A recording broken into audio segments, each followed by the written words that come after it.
Orang yang alim duduknya ibadah, tidurnya ibadah, makannya ibadah, melangkahkan kakinya ibadah. Yang dimaksudkan orang alim di sini, tahu maksudnya ya, yang dimaksudkan orang alim di sini bukan hanya sekedar mubaligh, bukan. Kalau mubaligh, kalau dai, kalau menyampaikan ceramah, banyak kita lihat ustadz-ustadz di TV semua bisa ceramah. Tidak semua orang yang bisa ceramah itu dikatakan orang alim, bukan saudara-saudara. Kalau mubaligh, kalau cuma ngomong, hatta orang bahlul juga bisa ngomong, hatta orang gila bisa ceramah. Yang dimaksudkan alim di sini dia mengetahui mana hal-hal yang haram, mana hal-hal yang halal, mana baik, mana buruk, mana hak, mana batil.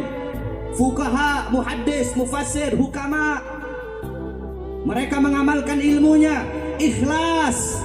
Kalau ada ustadz atau kiai atau habib, kalau mau diundang ceramah seumpamanya, atau mau ngajar seumpamanya, dia tidak mau.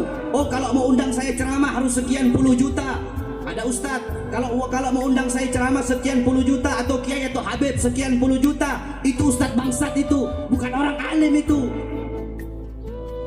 Kalau ada ustadz atau kiai mau ngajar, oh kalau mau jemput saya, jemput pakai mobil yang mewah, saya tidak mau dijemput pakai motor. Itu bodoh, bangsat itu. Jadi yang dimaksudkan ulama di sini adalah orang yang betul-betul ikhlas mengamalkan ilmunya, tujuannya Allah, hati mereka.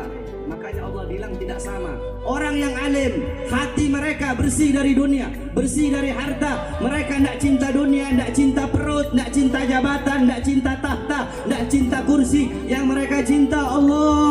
Mereka tidak merindukan dunia, tidak merindukan wanita, tidak merindukan perut, tidak merindukan makan. Yang mereka rindukan Allah. La khaufun alaihim walahum yahzanun.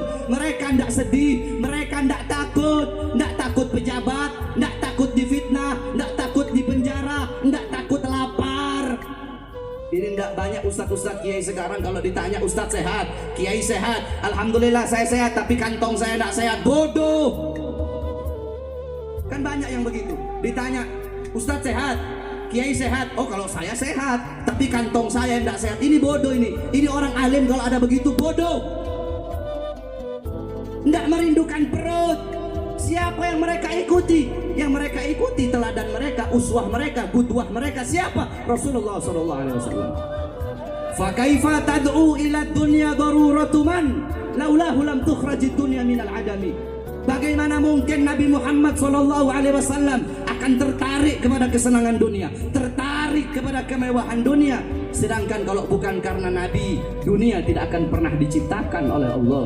Dunia tidak akan pernah ada dari ketiadaan. Bagaimana Rasulmu cinta dunia? Bagaimana Rasulmu cinta harta? Bagaimana Rasulmu cinta pangkat? Sedangkan dunia ini ada karena Rasul, alam semesta terselamatkan karena Rasulullah SAW.